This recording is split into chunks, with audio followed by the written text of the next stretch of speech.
Então vamos lá para a nossa aula de hoje sobre modelo atômico de Bohr.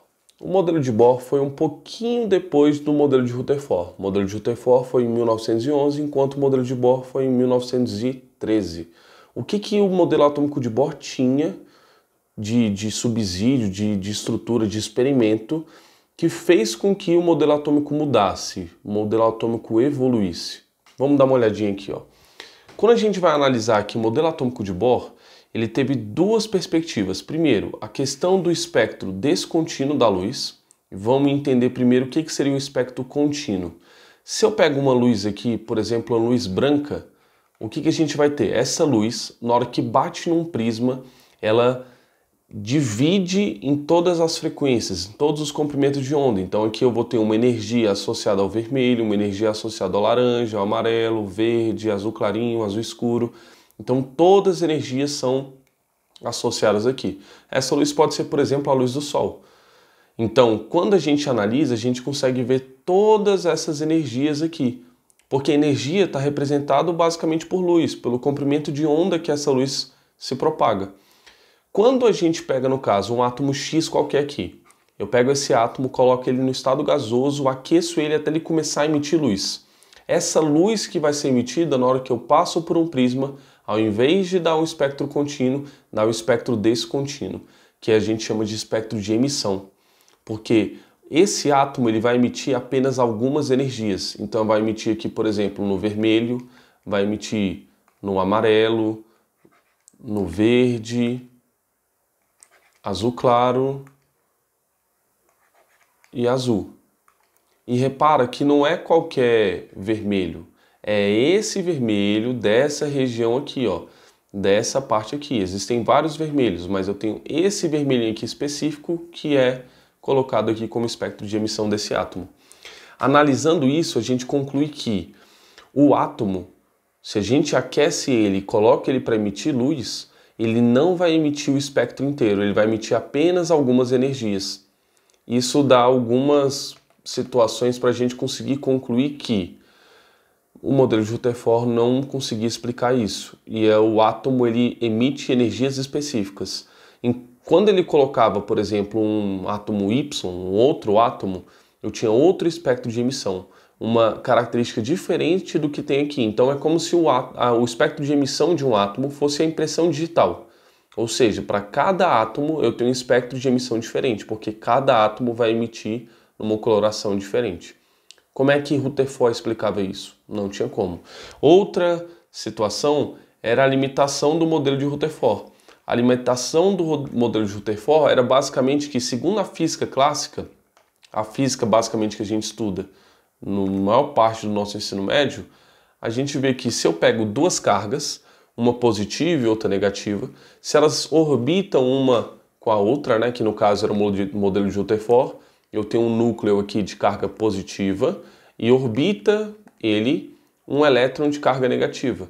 Essa órbita aqui seria uma órbita em espiral, então a trajetória do elétron seria uma trajetória que começaria a se aproximar aqui dessa carga positiva, porque ele ia perdendo energia, e assim ia fazer com que o átomo, né, o elétron colidisse com o núcleo e o átomo sofresse um colapso. Nessa situação aqui, então, o átomo não existiria, porque o elétron ele começaria a se aproximar do núcleo e no final das contas eu teria tudo num bolo só aqui.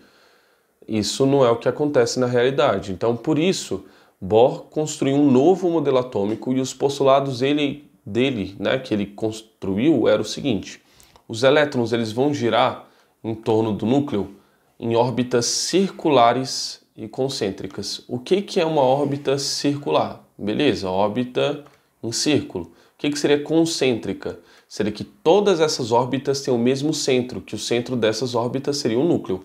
Então é como se eu tivesse o seguinte: eu tenho um núcleo aqui que é positivo, ao redor desse núcleo eu vou ter vários círculos, que vai ser onde os elétrons vão girar, e esses círculos vão ser sempre concêntricos. O centro desse círculo seria aqui o núcleo de carga positiva. Outra situação é que as órbitas elas possuem níveis quantizados.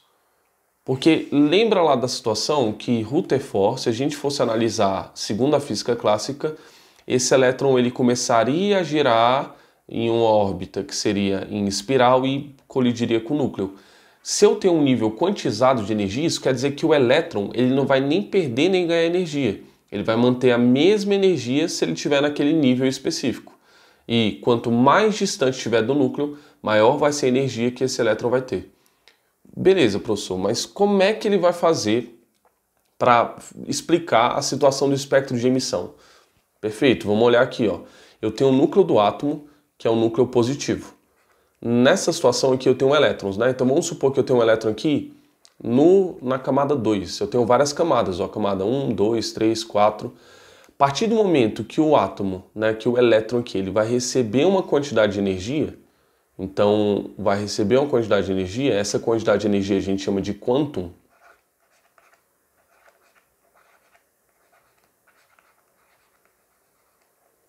Esse elétron ele vai ficar excitado, ele vai ficar com mais energia do que é correspondente para o nível 2. Então ele vai fazer um salto para o nível 3, por exemplo. Na hora que ele faz esse salto para o nível 3, ele fica no nível mais energético, mas não é o nível natural dele. Então ele vai retornar para o estado inicial, que seria o nível 2. Então ele recebe energia no nível 2, salta para o nível 3, que é o nível de maior energia. Na hora que ele retornar para o nível 2, ele vai fazer justamente essa emissão, ó, que está descrita aqui nessa situação aqui. Eu tenho um elétron que está no nível 2, na hora que ele vai para o nível 1, ele faz uma emissão na coloração do vermelho aqui. Mas, por exemplo, Sayão, como é que aqui tem no vermelho, no amarelo, no verde, no azul claro, no azul escuro? Como é que são essas diferentes emissões? É porque se o elétron, esse aqui, por exemplo, fizer um salto da camada 3 para a camada 1, eu vou ter uma diferença de energia, né, considerável, né, que vai ser diferente da energia do 2 para o 1. Então eu vou ter a coloração aqui do azul claro, por exemplo. E se for do 4 para o 1? Na hora que ele faz esse retorno do 4 para o 1, ele vai fazer essa emissão no azul escuro. À medida que eu estou fazendo um maior salto do 4 para o 1, do 5 para o 1, eu vou tendo mais energia. Então aqui, no caso, é uma barreira que representa a energia, sendo que no topo aqui eu tenho onde eu tenho mais energia. Repara que isso está identificado aqui no comprimento de onda. Quando eu tenho um comprimento de onda maior, essa onda mais esticadinha aqui, eu tenho uma energia menor. À medida que eu tenho um comprimento de onda pequenininho, eu vou ter uma energia maior. Isso a gente chama do nosso salto quântico. E essas emissões aqui a gente sempre vai chamar de fóton, porque é energia na forma de luz. Então um átomo ele vai poder emitir no vermelho, no azul claro, no azul escuro. E é assim que vocês enxergam, por exemplo, a cor dessa camisa. A cor dessa camisa, ela tem essa coloração justamente porque os átomos que estão aqui, na hora que bate luz nela, o átomo excita o elétron, na hora que retorna, emite nessa coloração que vocês estão vendo aqui. Isso seria a explicação do salto quântico para Bohr, explicação do espectro descontínuo. Perfeito? Galera, então é isso para a nossa aula de hoje. Um beijo, um cheiro, falou!